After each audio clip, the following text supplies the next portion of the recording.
നിക്കറിട്ടിട്ട് തെറി കേട്ടോ, നിക്കറിട്ട് ഡാൻസ് കളിച്ചിട്ട്. നിക്കറിടുന്ന ഇവന്മാരും കണ്ടിട്ടില്ല. എത്രയോ നടിമാരും നടന്മാരും അല്ലാത്ത നടന്മാരും പോട്ടെ എല്ലാരും നിക്കറിടാറുണ്ട്. പിന്നെ നിക്കറിട്ടാ നമസ്കാരം, hello, welcome back to another video. Is me Anwar Shah. അപ്പം നമ്മുടെ പുതിയൊരു വീഡിയോയിലേക്ക് എല്ലാവർക്കും സ്വാഗതം. സകൃതകൃതാവായ നാട്ടുകാരെ ശ്രദ്ധിക്കുക, കലാപരിപാടികൾ തുടങ്ങാൻ ആരംഭിക്കാൻ. അപ്പൊ നമ്മുടെ ഇന്നത്തെ അരി പ്രശ്നത്തിന് വേണ്ടി പരിഹാരവുമായി എത്തിയിരിക്കുന്നത് രേണു ചേച്ചിയാണ്, ഏറിൽ നിൽക്കുന്ന രേണു ചേച്ചി. അപ്പം ചേച്ചി അടികയിൽ ഒരു യൂട്യൂബറായ ആരാധകന്റെ ചോദ്യമാണ്, നിക്കറിട്ട് ഡാൻസ് കളിച്ചതിൽ എന്താണ് ഇപ്പം വിമർശനം വരുന്നുണ്ടോ എന്നുള്ളത്. എത്രയോ ആൾക്കാർ നിക്കറിടുന്നു, അതെന്താ രേണു ചേച്ചിക്ക് നിക്കറിട്ട് കളിച്ചാൽ പറ്റത്തില്ല? അപ്പൊ ആ ചേച്ചിയുടെ മറുപടി നമുക്കൊന്ന് കേൾക്കാം. നിക്കറിട്ടിട്ട് തെറി കേട്ടോ, നിക്കറിട്ട് ഡാൻസ് കളിച്ചിട്ട്. നിക്കറിടുന്ന ഇവന്മാരും കണ്ടിട്ടില്ല. എത്രയോ നടിമാരും നടന്മാരും അല്ലാത്ത നടന്മാരും പോട്ടെ എല്ലാരും നിക്കറിടാറുണ്ട്. പിന്നെ നിക്കറിട്ടാ എന്താ കുഴപ്പം? എനിക്ക് എന്തെങ്കിലും വൾഗറായിട്ട് നിങ്ങൾക്ക് ആർക്കും തോന്നി? എവിടെയെങ്കിലും ഞാൻ ഇട്ടിട്ട് അവിടെ ചാടി ഇവിടെ ചാടി ഒന്നും കാണുന്നില്ല. എനിക്ക് എന്റെ ബോഡിക്ക് ചേരുന്നതാണ് ഞാൻ ഇട്ട്. ആർക്കും ഒരു വൾഗറായിട്ട് തോന്നി, നല്ലവർക്ക് ആർക്കും ഒന്നും തോന്നിയിട്ടൊന്നുമില്ല. ഇപ്പൊ അതിനകത്ത് നെഗറ്റീവും കുറ്റവും കണ്ടുപിടിക്കുന്നവരെ കണ്ടുപിടിച്ചോളൂ, എനിക്ക് കുഴപ്പമൊന്നുമില്ല.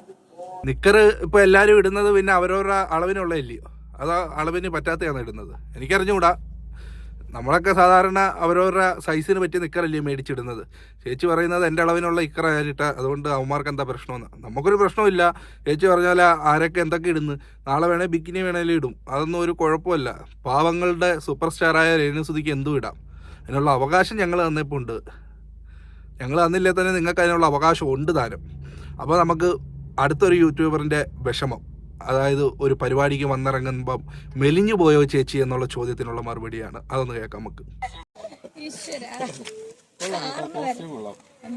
കുറച്ച് മെലിഞ്ഞു, ഓട്ടമല്ലേ കഴിഞ്ഞ ദിവസത്തേക്കാൾ മെലിഞ്ഞു. മെലിഞ്ഞപ്പം ചേച്ചിക്ക് കുറച്ചുകൂടെ സൗന്ദര്യം കൂടിയെന്നാണ് ആ യൂട്യൂബർ പറയുന്നത്. അന്നേരം ചേച്ചി പോയുടെ കമൻറ്റ് കേട്ടോ, കഴിഞ്ഞ ദിവസത്തേനെക്കാട്ടിലും ഇന്നായപ്പോഴത്തേക്ക് ഒരു ദിവസം കൊണ്ട് മെലിഞ്ഞു പോയി. ഓട്ടമാണ് ചേച്ചിക്ക്. ഓട്ടമാണോ അഭിനയമാണോ എന്താണെന്ന് അറിഞ്ഞൂടാ, ഓട്ടമാണെന്നാ അപ്പോൾ ചേച്ചി പറഞ്ഞത്. ചിലപ്പോൾ ഓടി കിടന്ന് അഭിനയിക്കില്ലേ, അതുകൊണ്ടായിരിക്കും. എനിവേ എന്തായാലും ആവട്ടെ, നമുക്ക് അടുത്ത വീഡിയോയിലേക്ക് പോകാം. അടുത്ത വീഡിയോ എന്ന് പറയുന്നത് നമ്മുടെ സൂപ്പർ സ്റ്റാർ രേണു ചേച്ചിയുടെ ചെരുപ്പിനെ കുറിച്ചാണ്.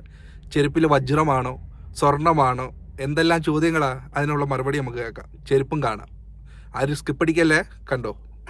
ഇതിനകത്ത് ബീഡ്സ് ഒക്കെ ഗോൾഡ് ആണെന്നാണ് പറയുന്നത്, ശരിയാണോ? പാദസരത്തിന്റെയോ? ഭയങ്കര റിച്ചാ. ഡയമണ്ട് പതിപ്പിച്ച ചെരുപ്പുമായിട്ട് രേണു സുധി. എനിക്ക് 900. എന്തെല്ലാം അറിയണം. ഒരാൾക്ക് നിക്കറിന്റെ കാര്യം അറിയണം, ഒരാൾക്ക് മെലിഞ്ഞത് അറിയണം, ഒരാൾക്ക് ചെരുപ്പിന്റെ വജ്രമാണോ എന്ന് അറിയണം. എന്തെല്ലാം പറഞ്ഞാലൊക്കും ഈ പാവപ്പെട്ട പെണ്ണിന്, ഇല്ലയോ? ജീവിക്കണമെങ്കിലേ ആരെയൊക്കെ മുമ്പ് എന്തെല്ലാം പറഞ്ഞാലൊക്കും. അടുത്ത യൂട്യൂബർ മോൻ്റെ സംശയമാണ്, രേണു ചേച്ചി ഇനി എന്നാണ് ബഹ്റൈനിൽ പോകുന്നത്. അതിനുള്ള ഉത്തരമായി ചേച്ചി വരുന്നുണ്ട്. അപ്പോൾ നമുക്കതൊന്ന് കാണാം. രേണു ചേച്ചി ബഹ്റൈനിലേക്ക് പോകുന്ന കേട്ടോ പുതിയതായിട്ട്. എനിക്ക് ഭയങ്കര സന്തോഷമാണ് എന്നെ അവർ പിന്നെയും വിളിച്ചത്. നമ്മുടെ ബാച്ചിലേഴ്സിലോട്ടാണ് ഞാൻ പോകുന്നത്. ബഹ്റൈനിലെ നമ്മുടെ ഹൂറ എക്സിബിഷൻ റോഡിലെ ബാച്ചിലേഴ്സ്. ഞാൻ 2-ാം തീയതി പോകും. ഒരു 15 ദിവസം അവിടെ കാണും. നമ്മുടെ ഞാനായിരുന്നു അതിന്റെ ഗ്രാൻഡ് ഓപ്പണിംഗ് ഒക്കെ ചെയ്ത്, നിങ്ങളെല്ലാം കണ്ടു കാണുമല്ലോ. ബാർ റെസ്റ്റോറന്റ് ആണ്. കളിഞ്ഞ് ഇവിടെ അല്ലടേ, ബഹ്റൈനിലാണ്. ബഹ്റൈനില് കണ്ടോ, ബാർ ഒക്കെ ഓപ്പൺ ചെയ്യാൻ വേണ്ടി ബഹ്റൈനിലേക്ക് വരെ പോവുകയാണ്. രേണു ചേച്ചിയെ വിലയില്ലാത്ത കേരളത്തിലുള്ളവർക്കല്ലയോ, പ്രവാസികൾക്കിടയിൽ ഇന്നും മിന്നി മറയാത്ത സൂപ്പർ താരമാണ് രേണു ചേച്ചി. ബഹ്റൈനിലാണ് അടുത്തത്. ഇവിടെ ഇരുന്നുകൊണ്ട് നിങ്ങളെല്ലാവരും കുറ്റം പറഞ്ഞുകൊണ്ടിരുന്നു. ചേച്ചി ബഹ്റൈനിലും UAE-യിലും ഖത്തറിലും ഒക്കെ ആയിട്ട് അടിച്ചു പൊളിക്കുകയാണ്. പോട്ടെ, രക്ഷപ്പെടട്ടോ, ഇല്ലയോ? നമുക്കെന്താ അടുത്തത് ചേച്ചിയുടെ പ്രണയത്തെക്കുറിച്ചാണ് ഒരു യൂട്യൂബർക്ക് അറിയേണ്ടത്. അതിനുള്ള മറുപടിയുമായിട്ട് ചേച്ചി വരുന്നുണ്ട്. പോകല്ല്, കൂടുതൽ ചെറുക്കനും കൂടെ ഉണ്ട്. അവൻ ആരാണെന്നൊന്നും അറിഞ്ഞുകൂടാ. നമുക്ക് ആ വീഡിയോ ഒന്ന് കാണാൻ എന്തായാലും. ഞാൻ പറഞ്ഞ എല്ലാവർക്കും എല്ലാവരുടെ മനസ്സിൽ പ്രണയമില്ലേ? സൂര്യനോട് പ്രണയമുണ്ടോ? പിന്നെ സൂര്യയോട് പ്രണയമുണ്ട്. സൂര്യനോട് ഒരുപാട് പ്രണയമാണ് ആരാണ് സൂര്യ അല്ലേ? സൂര്യയോട് ഒരുപാട്, സൂര്യനോടും ചന്ദ്രനോടും അമ്പിളിമാമനോടും പിന്നെന്തുവാ പകലിനോടും രാത്രിയോടും എല്ലാത്തിനോടും പ്രണയം തോന്നത്തെ മനുഷ്യരല്ലയോ, പ്രണയിക്കും. അതിനെന്താ എൻ്റെ പൊഞ്ഞ് ചേച്ചി എന്തൊക്കെ പറഞ്ഞാലോ ചേച്ചിക്കൊന്നും ഒരു ദിവസം തെളിയിക്കാൻ പറ്റുന്നത്, ഇല്ലേ? എന്തെല്ലാം ചോദ്യങ്ങളാ, കടുപ്പം. ഇനിയിപ്പം ഒരു യൂട്യൂബർ മോൻ അറിയേണ്ടത്, ചേച്ചി അടിക്കുമ്പോൾ എന്താണ് ടച്ചിങ് സാട്ട് ഉപയോഗിക്കാനുള്ളത്. അത് മാത്രമല്ല, പ്രേമത്തിന് ഉപഹാരമായിട്ട് എന്ത് വേണമെന്നാണ് ചേച്ചിക്ക് ആവശ്യം. അതിനുള്ള മറുപടി ചേച്ചി പറയുന്നത് കേൾക്കാം. രേണു ചേച്ചിയുടെ ഒരു അവസ്ഥയെ എന്തുവാടെ വെള്ളം അടിക്കുമ്പോൾ നീ അച്ചാറോ മിച്ചറോ ഒക്കെ ആയിരിക്കും അവർ ഉപയോഗിക്കുന്നത്. ഇതൊക്കെ എന്തിനാ ചോദിക്കുന്നത്? ചേച്ചി എന്താ പറയുന്നതെന്ന് നമുക്കൊന്ന് കേൾക്കാം എന്തായാലും. താജ്മഹൽ മാർബിൾ ആയതുകൊണ്ട് എനിക്ക് മാർബിൾ കേക്ക് ഇഷ്ടം. ക്ലിക്ക് ഇല്ലെന്ന് തോന്നുന്നു ആർക്കും. പറഞ്ഞു എന്തോ അച്ചാറ് നമ്മള് പരമ്പരാഗത രീതിയിലുള്ള അടിയേ ഉള്ളു. അച്ചാറും കൂട്ടി വാറ്റോ വൈനോ ഒക്കെ അടിക്കും. ഈ ലോകത്ത് ആരൊക്കെ കള്ളു കുടിക്കുന്നത് അതിനൊന്നും കുഴപ്പമില്ല. ചേച്ചി കുടിക്കുന്നതിന് മാത്രമേ ഉള്ളൂ പ്രശ്നം. ചേച്ചിയും കുടിക്കട്ടെ, അവരെ കാശിന് അവർക്ക് കള്ളു മേടിച്ച് കുടിക്കുകയോ സെറ്റ് വലിക്കുകയോ എന്ത് വേണേലും ചെയ്തുകൂടായ. അവർ ആഘോഷിക്കട്ടെ ജീവിതം.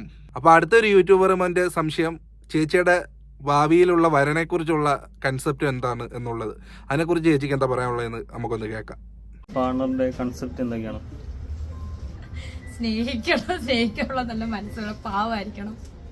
ഒരുപാട് പേര് ഇത് കുറച്ച് അങ്ങനെ ഓപ്പൺ ആകുന്ന ആളെ എനിക്കിഷ്ടമില്ല. ഇൻട്രോവേറ്റ് ആകുന്ന ആളെയാണ് എനിക്കിഷ്ടം. ഓപ്പൺ അല്ലാത്ത ഇൻട്രോവേറ്റ് ആയ അല്ലെങ്കിൽ ഡിപ്രഷൻ അടിച്ച് മണ്ടാരം അടങ്ങിയിരിക്കുന്ന ആരെങ്കിലും ഉണ്ടെങ്കിൽ ചേച്ചിയായിട്ട് കോൺടാക്ട് ചെയ്തോ. ചേച്ചിക്ക് ഇപ്പം ആ ഒരു സ്ലോട്ടിലേക്ക് ആളെ ചേച്ചി ക്ഷണിക്കുന്നുണ്ട്. അപ്പോൾ ഇനിയിപ്പം ക്രിസ്മസിന് എന്തായിരുന്നു പരിപാടി, എല്ലാവരും ഫാമിലിയായിട്ടൊക്കെ കൂടിയപ്പം അടിച്ചോ എന്നുള്ളതാണ് അടുത്തൊരാളുടെ ഒരു സംശയം. അപ്പോൾ സംശയങ്ങൾ ഇങ്ങനെ തീരുന്നില്ല. നമുക്ക് കിട്ടിയ കുറച്ച് സംശയത്തിൻ്റെ ഉത്തരങ്ങളായിട്ടാണ് നമ്മളിന്ന് വന്നേക്കുന്നത്. അപ്പോൾ അതിനുള്ള ഉത്തരം ഒന്ന് കേൾക്കാം നമുക്ക്. ക്രിസ്മസിന് ചിലപ്പോൾ കസിൻസ് ഒക്കെ വന്നാൽ കഴിക്കുമെന്ന് പറഞ്ഞിട്ടുണ്ടായിരുന്നു. കഴിച്ചായിരുന്നു? ഇപ്പൊ പറയും അടിച്ച് കിണ്ടിയായിട്ട് രേണു സുധി കിടന്നു. ഒന്നുമില്ല, ചെറുതേ അടിച്ചു. അപ്പൊ അതുപോലെ ഞാൻ വല്ലപ്പോഴും കഴിക്കുമെന്ന് പറഞ്ഞാൽ അത്ര തെറ്റൊന്നുമല്ല. അതിനകത്തുനിന്ന് എടുത്തിട്ട് കുറെ വ്ളോഗേഴ്സ് രേണു സുധി സ്ഥിരം വെള്ളമടി സ്ഥിരം, എന്താണ് ഇതിനൊക്കെ പറയേണ്ടതെന്ന് എനിക്കറിയാം. സ്വാഭാവികം, അവരെ കാശിന് അവർ വൈറ്റോ കളറോ ഏതെങ്കിലും ഒക്കെ മേടിച്ച് പട്ടച്ചാരായോ ഒക്കെ അടിക്കട്ടെ. അതിനിപ്പോൾ നമുക്കെന്താ?